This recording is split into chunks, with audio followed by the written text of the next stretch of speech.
continuer notre enseignement sur ces beaux thèmes. Comme nous avons dit dimanche, on va parler un petit peu du roi Saül, mais plutôt de David et Jonathan. Saül, c'est le père de Jonathan. Mais Saül et Jonathan sont morts le même jour au combat. C'était deux vaillants soldats. Merci, Frère Jérémie, pour la prière et surtout, nous bénissons Dieu pour votre retour saint sauf parmi nous. En même temps, nous saluons nos frères et sœurs et amis qui sont en ligne. Et vous qui vous êtes déplacés, vraiment que le Seigneur vous bénisse parce que c'est un privilège de nous rassembler comme ça durant 1 heure autour de la parole de Dieu. Alors, je vous demande de participer. Si vous avez des questionnements, n'hésitez pas. Alors, il faut souligner d'abord que ce n'est pas seulement David et Jonathan qui étaient proches, qui avaient scellé une amitié qui est restée d'ailleurs un sujet de poème, mais aussi une sorte de malentendu dans le monde, pas dans l'Église, mais dans le monde. Mais nous, parce que nous parlons d'un sujet de société, il est bon aussi de temps en temps dire ce que le monde pense. C'est important pour que nous sachions comment répondre aux questions à ceux qui nous les posent. Alors, le père et le fils étaient très proches. Saül, le papa, et son fils Jonathan. Et Saül était roi. Alors, il avait sûrement plusieurs fils et filles, d'ailleurs. Mais Jonathan était un soldat, un vaillant guerrier. Alors, son âme était aussi attachée à son père. Ils étaient inséparables. C'est pour cela David, dans sa chanson funèbre, il chante, il dit comment les héros sont-ils tombés. Et Saül était vaillant et Jonathan, et les deux sont morts au combat le même jour, presque à quelques heures de différence. Mais ce qui nous intéresse, c'est l'amitié, une amitié forte entre David et Jonathan. David, c'est un héros, c'est un jeune berger, mais il a démontré des capacités héroïques parce qu'il a combattu un géant, Goliath, et il a coupé même sa tête. Mais on sait que David est allé affronter Goliath au nom de l'Éternel. Parce que souvent, les enfants peuvent nous poser aussi des questions. Parce que vous avez vu l'image qu'on a projetée, c'est une image où on voit David tenir la tête de Goliath. C'est quand même une image violente. Les enfants peuvent se poser aussi des questions ou nous poser des questions parce que nous parlons du corps. Nous verrons le dimanche qui suit que celui qui détruit son corps, Dieu le détruira. Ça va être la base du message pour démontrer aux enfants l'importance du corps. Souvent, on dénigre le corps. Mais les enfants ou même les adultes peuvent anticiper parce qu'il y a des scènes de violence dans la Bible. L'effet que David gagne ces combats et libère Israël qui était craintif, Israël qui tremblait, juste la lance-pierre de David suffisait pour mettre ces géants hors d'état de nuire, hors d'état de nuire, Goliath. Mais David est allé encore. Il a sorti. D'ailleurs, il a pris l'arme de Goliath. C'est avec ça qu'il a tranché sa tête. Alors, c'est une image violente aussi, une manière de traiter le corps de celui qui est notre ennemi. Nous pouvons apprendre là-dessus, mais nous devons avoir la manière de l'expliquer aussi. La seule manière d'expliquer le comportement de David, c'est plutôt les défis. Les défis que Goliath a lancés à Dieu étaient tellement grands, pour ne pas dire qu'il a lancé à Saül, le roi, et à son armée, ou aux enfants d'Israël. Mais les défis de Goliath, c'était directement au Dieu des Hébreux. C'est pour cela, les paroles de David sont des paroles déterminantes. David a dit, je vais t'affronter au nom de l'Éternel que tu as insulté et que tu as insulté son peuple. Et David a prophétisé, parce que David, c'est un prophète. David a dit, tu vas voir, je vais te couper la tête, je vais te trancher la tête. Alors, c'est dans ces contextes-là qu'il faut voir, mais ce n'est pas un spectacle. David n'a pas fait un spectacle devant les yeux du monde et aujourd'hui devant le monde entier parce que le texte est encore là. Le texte nous parle. C'est un texte vivant encore aujourd'hui.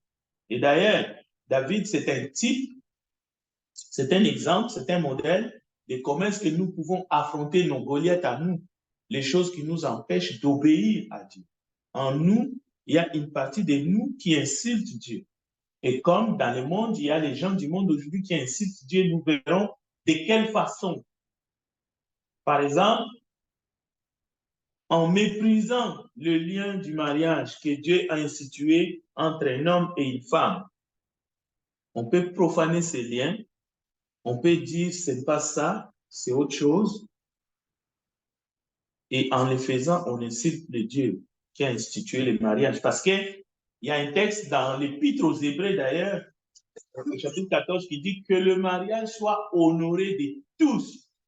Et le lit conjugal, exemple de toute souillure. Mais regardez, s'il y a quelque chose qui est méprisé, mais qui est piétiné, dont on n'a aucun respect aujourd'hui dans le monde, c'est le mariage. Le mariage est réduit à sa plus simple raison. Le mariage.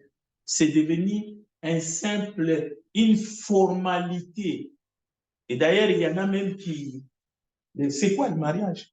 Il y en a qui ont surnommé le mariage, par exemple, une corde au cou. C'est quoi ça? Je n'ai pas besoin de ça. Donc, on a prôné d'autres choses, union libre, tout de faire, c'est là, concubinage, tout est beau sauf les mariages. Et aujourd'hui, on est allé plus loin pour montrer que le mariage est sali. On a insulté Dieu parce que Dieu a institué le mariage par un homme et une femme. Combien de gens disent il faut suivre Abraham, il faut faire comme David, il faut faire comme Salomon qui avait 700 femmes, 300 concubines. Ça fait 1000. Heureusement que parmi les 1000, il n'y avait pas un gars. Et on peut prendre d'autres exemples. Il y a des gens aujourd'hui qui vont se marier avec des oiseaux, des animaux, toutes sortes d'affaires aujourd'hui qui sont validées. Donc tout ça, rappelez-vous quand même que Dieu dit que le mariage soit honoré de tous. Mais il s'agit d'un mariage entre un homme et une femme. Pas entre deux hommes et une femme. Pas un homme et plusieurs. Non, c'était un homme et une femme. Mais aussi pas entre deux personnes de même genre. Non. Ça, vous ne le trouverez pas dans la Bible. Dieu n'a pas institué ça. Mais les hommes ont décidé de faire ce qu'ils veulent. Et d'ailleurs, souvent, on parle seulement, oh, mariage, ceci, mariage, cela. Mais les gens sont en train de se marier aujourd'hui avec des objets inanimés. Les gens se marient aujourd'hui avec des poupées fabriquées. La forme, la physionomie, c'est une femme. Mais c'est une poupée ou bien c'est un homme aussi. Voyez, tout ça, c'est la profanation. Bon. Alors, David et Jonathan, nous allons lire un texte qui est dans Romains chapitre 1, verset 19. C'est pour montrer que les deux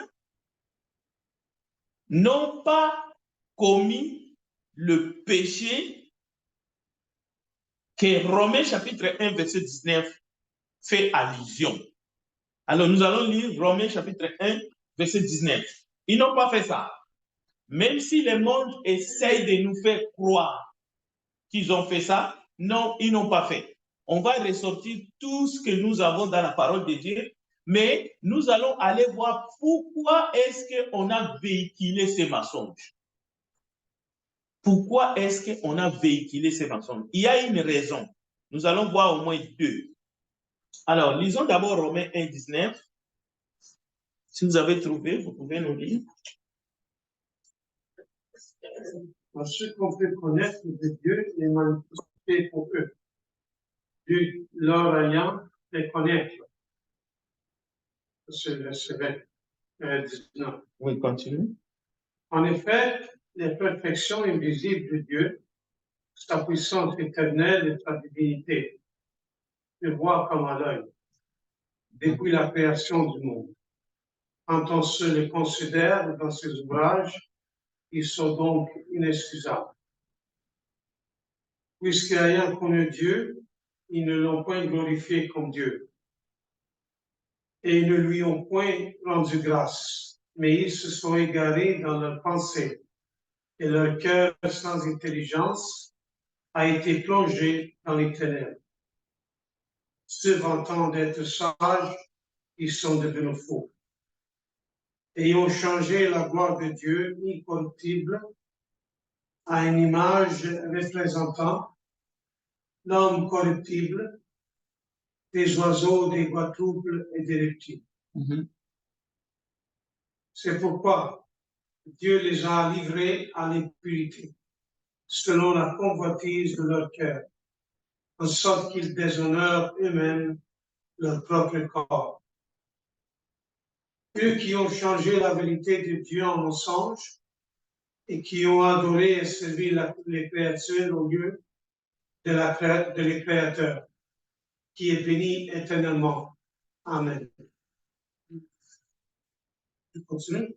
On peut s'arrêter là. Donc, la première chose qui est mentionnée ici, que Dieu reproche pas à David et Jonathan, mais aux hommes à l'époque de Paul, aux Romains, et aussi aux chrétiens, juifs, romains, ou même aux gentils, à des personnes déjà au premier siècle, c'est qu'il y avait des gens qui déshonoraient eux-mêmes leur propre corps. Ils ont changé la vérité de Dieu en mensonge. Mais qu'est-ce qu'ils faisaient exactement? Nous pouvons le lire au verset 26 et 27. Écoutez bien et suivez dans votre Bible. Ça pourrait dire les arrivées des passions comme le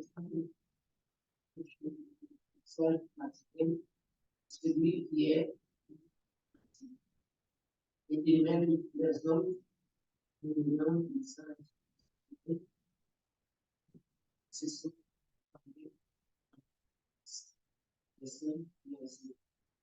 Les enfants,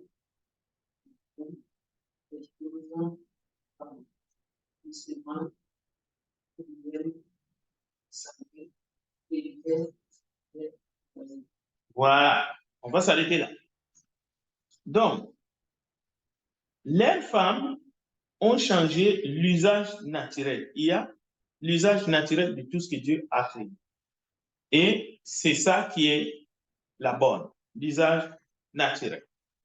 Mais ils ont changé l'usage naturel en celui qui est contre nature. Mais pas seulement les femmes, mais même les hommes. Abandonnant l'usage naturel de la femme, qu'est-ce qu'ils ont fait? Se sont enflammés dans leurs désirs les uns pour les autres, commettant homme avec homme des choses infâmes et recevant en eux-mêmes les salaires que méritait leur égarement. Donc, on ne peut pas être plus clair. Le texte est clair ici. Ce sont des pratiques infâmes qu'ils ont fait. Maintenant, David et Jonathan, dans la Bible, n'ont pas commis ces infamies. Ils n'ont pas commis ça. Nous allons voir. David et Jonathan étaient seulement des amis. Pourquoi le rumeur circule sur David et Jonathan. Mais c'est parce que Jonathan a dit, par exemple, qu'il aimait David. David aussi a déclaré son amour ou sa flamme qu'il aimait Jonathan. C'était vraiment des amis qui s'aimaient très fort. Des paroles comme ton amour était plus fort que l'amour des femmes. Les mondes ont pris ça, ils ont mis ça dans un mauvais sens, dans un mauvais contexte, ce qui est faux. Mais regardez dans Romains chapitre 16. Romains chapitre 16, ce n'est pas une question de traduction. Parce qu'il y en a qui vont penser que c'est la faute de la traduction. Oui, il y a plusieurs traductions. Il y a celles qui sont une mauvaise traduction, on peut dire. Et puis, il y a d'autres qui sont pas mal, mais ce n'est pas une question de traduction. C'est de la mauvaise foi. Au fait, c'est la ruse du malin pour justifier ce qui est qualifié comme l'infamie. Ils ont collé ça à David et Jonathan à l'entraînement. Alors, regardez dans Romains 16, le verset 16. Je lis le texte. Peu importe la version que vous avez, vous pouvez lire « Saluez-vous les uns les autres par un saint baiser ». Vous pouvez lire « Embrassez-vous les uns les autres ». Mais il y a des passages, la dernière fois que David a vu Jonathan, les deux amis, la Bible dit, se sont embrassés l'un et l'autre. La même chose qu'ici, la parole de Dieu exhorte les chrétiens de se saluer, de s'embrasser les uns les autres par un saint baiser. Par mauvaise foi, quelqu'un peut commencer à penser que la Bible autorise que les jeunes dans l'Église fassent des choses qui sont interdites par la parole de Dieu, ou même que les adultes. Donc, les saints baisers ici, c'est une salutation. La même chose, David et Jonathan, la dernière fois qu'ils se sont vus, avant de se séparer, la Bible dit ils fondirent en larmes. Mais la Bible dit ils s'embrassèrent l'un l'autre, les deux amis. Et d'ailleurs, c'était après ça, Jonathan est allé mourir à côté de son père, avec son père même. Et David est resté, il a pleuré son ami. Mais David a pleuré aussi l'ancien roi, Saül. Et il a même composé un cantique que nous avons vu dans 2 Samuel chapitre 1.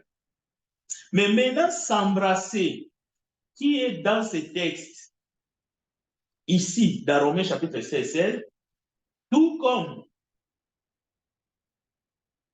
dans 1 Samuel chapitre 20, regardez dans 1 Samuel chapitre 20, 1 Samuel chapitre 20, je ne sais pas quelle version de la Bible vous avez, vous allez voir que dans certaines versions, ça sonne comme si c'était des relations sexuelles qu'ils ont eues, mais honnêtement, ce n'était pas le cas. Ce n'était pas le cas. Il faut seulement être de mauvaise foi pour croire à des histoires pareilles. Alors, dans 1 Samuel chapitre 20, versets 40 à 41, je vous laisse lire, dépendamment de votre version, mais encore une fois, ce n'est pas une question de traduction. 1 Samuel chapitre 20, 40 à 41. Il est question d'un baiser entre David et Jonathan. Et ce baiser-là est comparable au baiser de Romains chapitre 16, verset 16. Oui, allez-y si vous avez trouvé 1 Samuel 20, 40 à 41.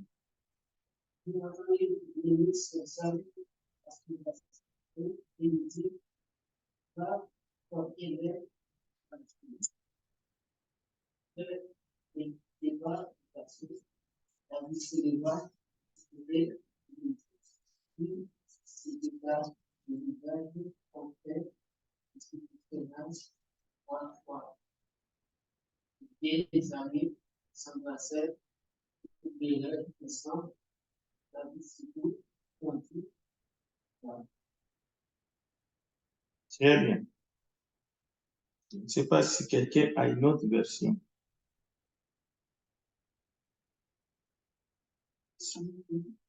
Une autre version de la Bible, mais le même texte.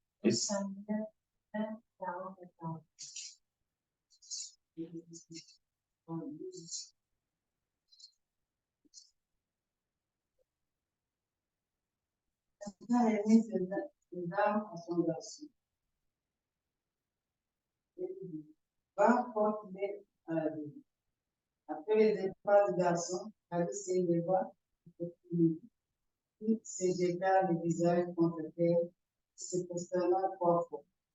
Les 2 amis s'embrassèrent et ensemble. Alice se dit conduit à là. Voilà.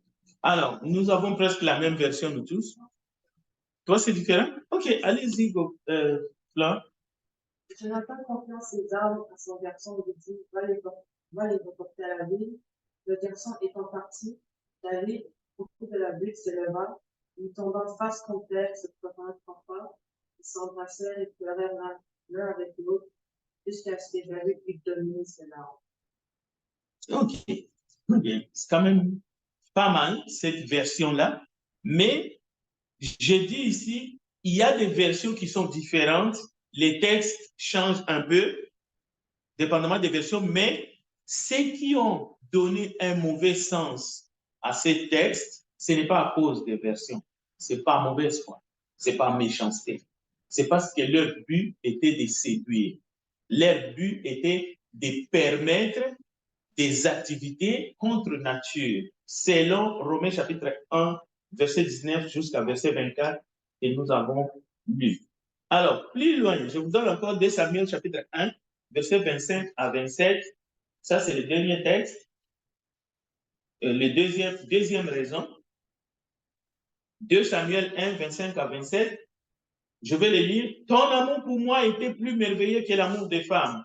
Cette comparaison entre 2 types d'amour n'a rien à voir avec les choses contre nature des Romains.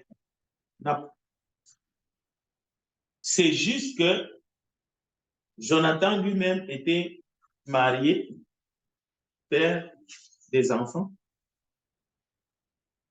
David, n'en parlons pas. Il avait déjà la femme de...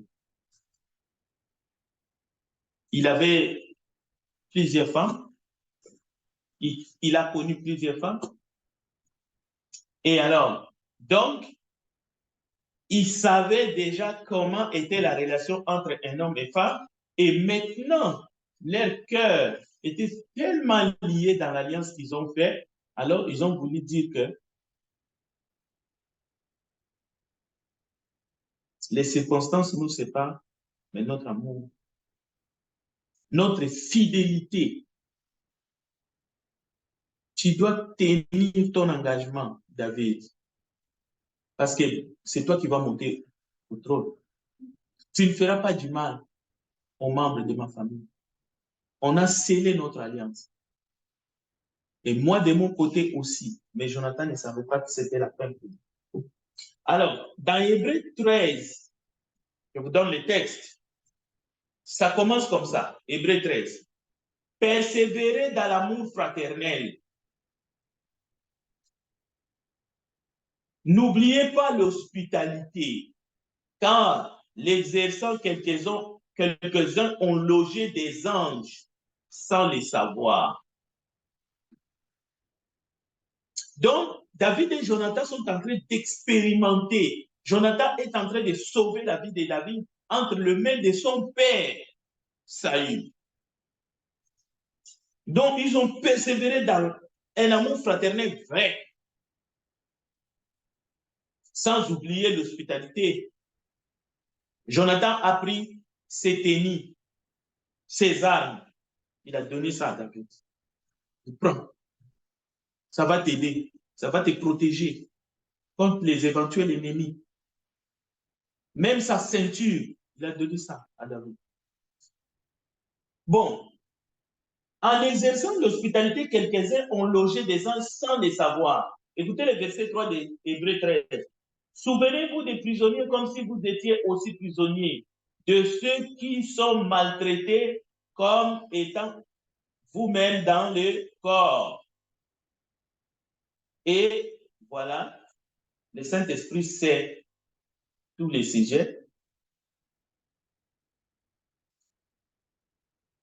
Verset 4. Que le mariage soit honoré de tous et les vies conjugales exemptes de souillure, car Dieu jugera les impudiques et les adultères. Donc, l'amitié de Jonathan et David, si ça fait allusion à l'amour des femmes, ce n'est que logique. C'est la logique.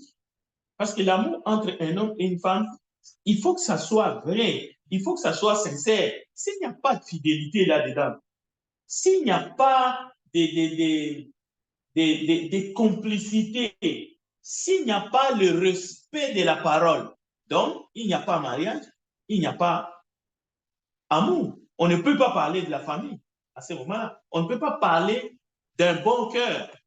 Et c'est ça que Jonathan voulait. Il a trouvé chez David, et même au-delà. Il a trouvé un cœur d'un frère, mais un frère protecteur. David a protégé tous les descendants de Jonathan, en tout cas de son vivant. Il a tenu sa parole. Alors, regardez dans le mariage aujourd'hui, les mariages profanés, les gens ne tiennent pas leur engagement, ils sont prêts à renier leur engagement. Pour un peu, c'est fini. Ils veulent sortir.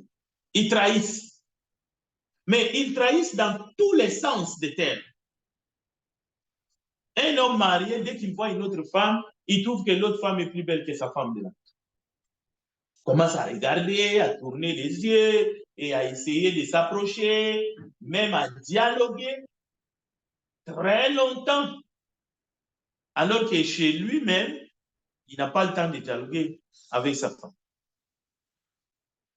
Il trouve bon de dialoguer avec une autre femme plus que sa femme adulte. C'est de l'infidélité aussi, ça. Donc, les termes qui sont utilisés ici, la comparaison qui est faite ici, c'est justement pour éveiller aussi, nous, les lecteurs, que nous comprenions que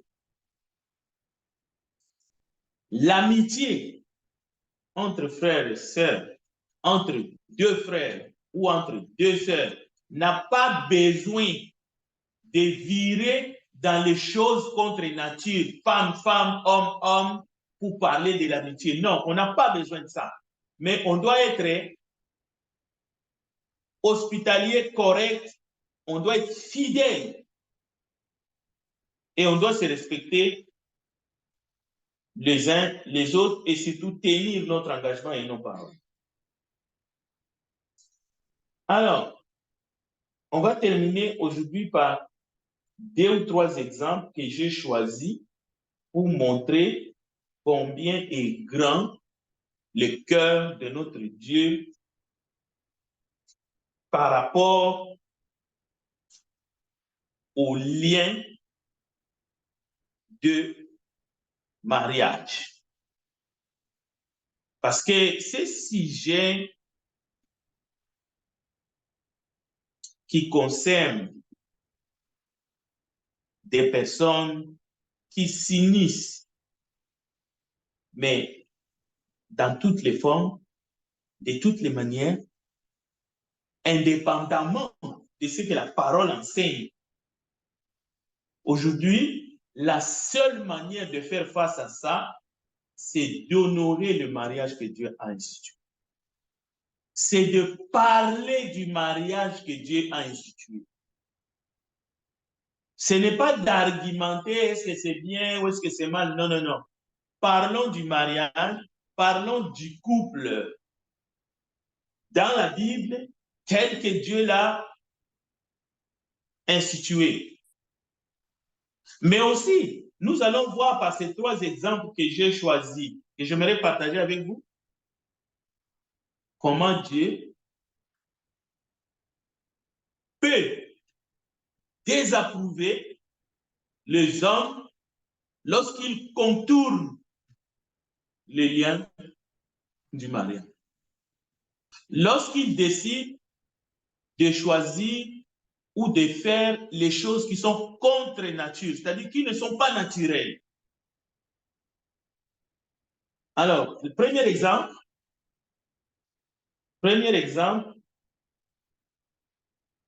regardez avec moi, vous allez seulement prendre vos Bibles parce que moi je vais vous donner seulement des références. Juste des références. J'ai intitulé ça des liens inutiles. Vous allez comprendre pourquoi. Dans Genèse chapitre 6, le 8 premier verset, les hommes créés à l'image de Dieu, ils commençaient à se multiplier sur la face de la terre et que les filles leur firent nées, créatures de Dieu, de très belles créatures. La Bible les dit. Les fils de Dieu virent que les filles des hommes étaient belles. Nous avons parlé des désirs du corps, le corps a ses appétits, ainsi de suite. On peut se laisser aller ou on peut se contrôler. On peut penser à ce que Dieu a fait naturellement, comment est-ce que Dieu veut. Ce n'est pas parce que Dieu t'a créé belle, beau, ce n'est pas parce que tu sens ton corps vibre et que tu te sens vraiment bien dans ta peau, ainsi de suite, que tu dois t'essayer à tout et à n'importe quoi. Non. Il faut toujours te demander qu'est-ce que Dieu veut, qu'est-ce que Dieu a voulu, qu'est-ce que Dieu a fait naturellement. Tu as besoin d'un homme, marie-toi. Tu as besoin d'une femme, prends une femme, épouse-la. Et là, Dieu a institué le mariage pour que deux personnes vivent ensemble et partagent le meilleur et parfois le pire. Mais se supportent. Alors, le verset 3 nous dit, et le 2, les fils de Dieu virent que les filles des hommes étaient belles et ils en prirent pour femmes parmi toutes celles qu'ils choisirent. Vous voyez, le choix. Chacun choisit toujours la personne, celle qui touche ses sens. Et aussi, vice-versa. Mais pourquoi? Le problème maintenant va venir ici. Il y a un problème. On peut les faire comme nous avons lu dans Romains 1. Et c'est ce qui se passe ici. Les fils de Dieu se sont enflammés, comme nous avons vu. Les femmes peuvent s'enflammer envers les femmes, les hommes peuvent s'enflammer envers les hommes, ainsi de suite. Là, c'est vraiment dans le mauvais sens. Ce n'est plus naturel, c'est contre nature. Mais ici aussi, c'est contre nature dans ce texte ici. Parce que les fils de Dieu n'étaient pas censés que les filles soient belles. C'est une chose, et c'est vrai. Mais les fils de Dieu n'étaient pas censés. Parce que le verset 4 nous dit, il y avait des géants sur la terre. Les géants étaient sur la terre en ce temps-là. Après que les fils de Dieu furent venus vers les filles des hommes et que leur eurent donné des enfants. Vous voyez, les enfants sont quand même venus. C'est pour cela, un homme peut, que tu sois marié ou non, cela n'empêche pas que tu fasses un enfant avec quelqu'un. Si vous vous mettez ensemble, ou si vous sautez avec. Alors ici aussi, les enfants sont venus au monde. Mais seulement ces enfants étaient des géants. Mais la manière qu'ils sont allés faire ces enfants, ce n'était pas une manière naturelle, c'était contre nature. Comment nous le savons? L'Éternel, non seulement il s'est repenti d'avoir fait l'homme sur la terre, mais la Bible nous dit l'Éternel fit plus. Pensez-vous qu'aujourd'hui l'Éternel s'afflige parfois lorsqu'il voit la manière que nous faisons nos choix ou la manière que nous nous comportons, la manière que nous nous traitons les uns les autres, la manière que nous traitons notre corps, la manière que nous essayons de chercher du plaisir. Pensez-vous que l'Éternel s'afflige parfois? Évidemment, nous avons ici un exemple. Et l'Éternel dit, j'exterminerai de la face de la terre l'homme que j'ai créé, depuis l'homme jusqu'au bétail, aux reptiles et aux oiseaux du ciel, car je me répands de les avoir faits. Mais Noé trouva grâce aux yeux de l'Éternel. Vous voyez, Dieu n'a jamais cessé d'être le Dieu de grâce. Parce que souvent, on peut lire Genèse chapitre 6, verset 1 jusqu'à verset 7. Et puis, on a une image d'un Dieu méchant. Mais le verset 8 est là. Noé trouva grâce aux yeux de l'Éternel. Posez-vous la question, pourquoi Noé a trouvé grâce? Et pourquoi pas les autres? Non, Dieu est toujours le Dieu de la grâce, mais lorsque vraiment on décide de dépasser les bornes, ça c'est un autre problème. Ça c'est le premier exemple. Regardez le deuxième exemple. Ça peut nous aider à réfléchir seulement. Parce que ça se trouve dans la Bible. Bon, le deuxième exemple, je l'ai pris dans Genèse 18. Je ne veux même pas rester là longtemps, mais je vais seulement vous lire 2 versets. J'aimerais que quelqu'un nous lise Genèse 18, versets 20 à 21. Vous allez voir que, parce que souvent on se demande, mais qu'est-ce qui se passe dans le monde? Ça n'a pas commencé aujourd'hui. C'est depuis la nuit. Dieu est le même. Il est immuable, il ne change pas. C'est les hommes qui provoquent soit sa colère ou qui fait des choix. Aujourd'hui, chaque garçon, chaque fille, il fait des choix.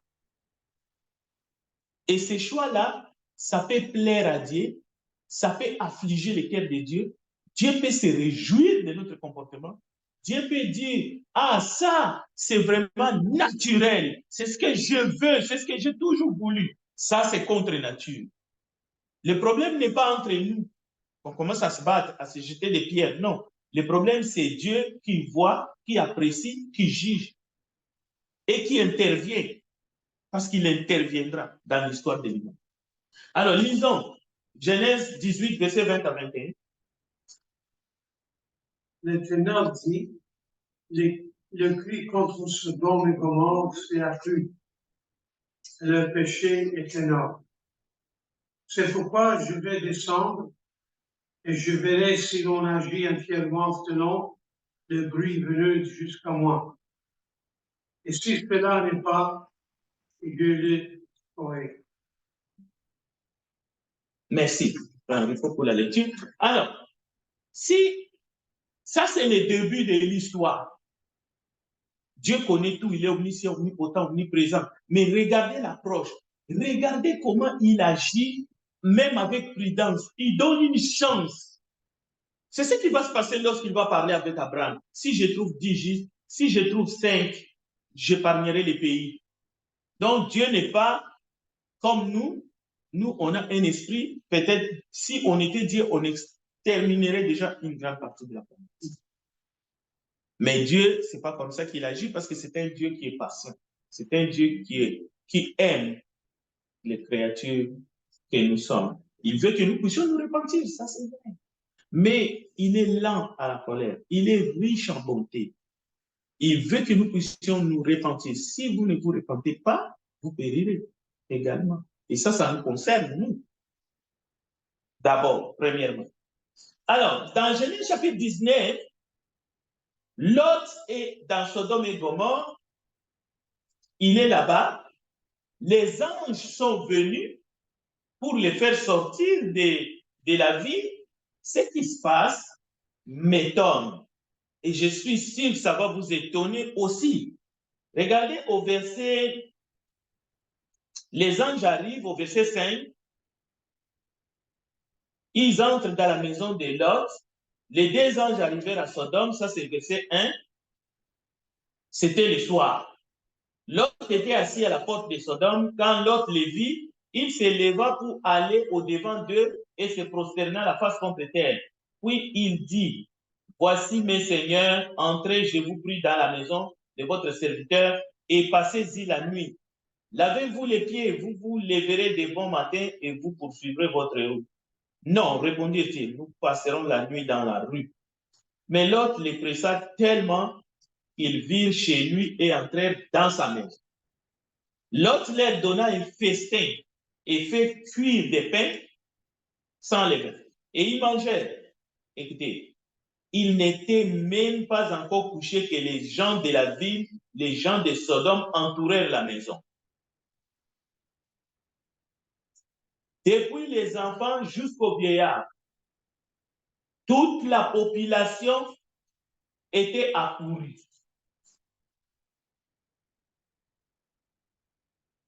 Le verset 5. Ils appelèrent Lot et lui dirent, où sont les hommes qui sont entrés chez toi? Cette nuit, fais-les sortir vers nous pour que nous les connaissions. Donc, ces anges-là, c'était des anges, mais sous la forme humaine, c'était des garçons. Ce n'était pas des filles. Parce que quand les anges viennent sur la terre, ils prennent la forme humaine. Mais là, les gens de Sodome, même les enfants ont été corrompus et sont venus, et même les vieillards sont venus entourer la maison de Lot parce qu'ils voulaient faire du mal à ces deux anges. Alors, ils disent à Lot, faites sortir ces deux anges, nous allons les connaître. Lot sortit vers eux à l'entrée de la maison et ferma la porte derrière lui. Et il dit, mes frères, je vous prie, ne faites pas le mal. Voici, j'ai deux filles qui n'ont point connu d'homme. Je vous les amènerai dehors et vous leur ferez ce qu'il vous plaira. Lot livre ses propres à ces hommes. Lot continue, seulement ne faites rien à ces hommes puisqu'ils sont venus à l'ombre de mon toit. Je dois les protéger. Ils disent, retire-toi. Ils disent encore, celui-ci est venu comme étranger. Donc, Lot, tu es venu comme étranger chez nous. Et tu veux faire les juges. Tu veux nous juger. Eh bien, nous te ferons pire qu'à eux. Cela veut dire qu'ils ont voulu aussi faire du mal à l'autre. Quel mal? Le mal qu'ils ont décidé de faire à ces deux anges, ils ont voulu faire subir ça aussi à l'autre. Vous savez, l'autre, c'est un homme mal. L'autre, il a ses enfants. L'autre a sa femme. Alors aujourd'hui aussi, vous allez voir quelqu'un, il est dans son mariage, il a ses enfants, du jour au lendemain, il change. Il dit non, non, non, non, non, non. Moi, je me suis trompé. Ce n'est pas ma... Au fait, si c'était un homme, il dit, je suis au fait une femme, moi. Ou si c'était une femme, il dit, non, je suis un homme. Ça arrive. On détruit les mariages. Au fait, c'est ce que ces gens de Sodome ont voulu faire. Je continue la lecture. Le verset 10. Pressant l'autre avec violence, ils sont devenus méchants. Ils sont devenus même très méchants. Ils ont bousculé l'autre. Ils s'avancèrent pour briser la porte, pour aller chercher les deux anges. Et le verset 10 nous dit, les hommes, c'est-à-dire les anges, les deux anges, étendirent la main et firent rentrer l'autre vers eux dans la maison et fermèrent la porte.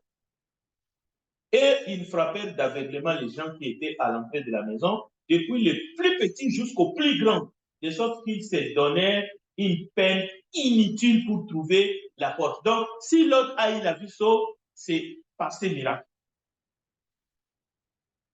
Bon, vous avez compris l'histoire. C'est pour vous dire que ce qui se passe aujourd'hui dans ce monde, où ce que vous allez apprendre dehors, pas dans l'église, mais dehors, avant de faire quoi que ce soit, avant d'obéir à quoi que ce soit, posez-vous seulement une seule question.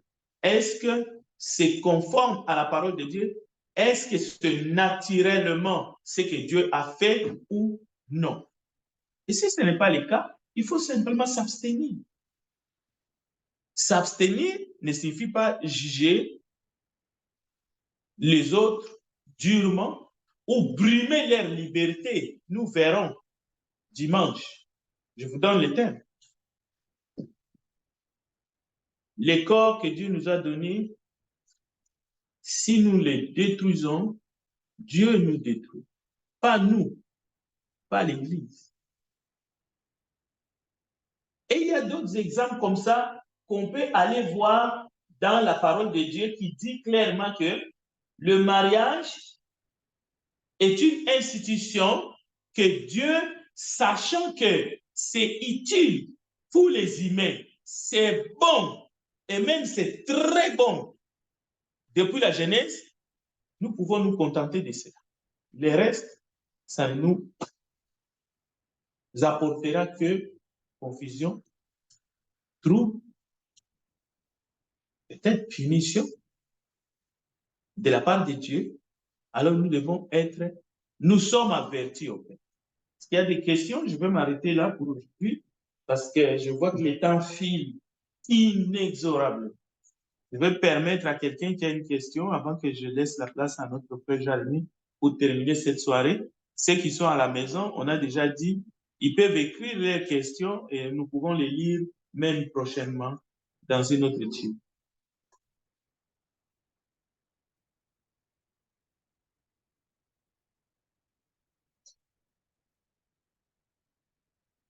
Alors, je vous remercie d'être là et de m'avoir écouté. Je vais laisser à frère Jérémie de terminer. Alors, vendredi, c'est la prière, la méditation, les chants. Soyons là à l'heure comme aujourd'hui. Nous allons louer notre Dieu et nous allons apporter tous nos fardeaux au Seigneur et nous allons intercéder pour le travail de Dieu ici à Montréal. Que Dieu vous bénisse.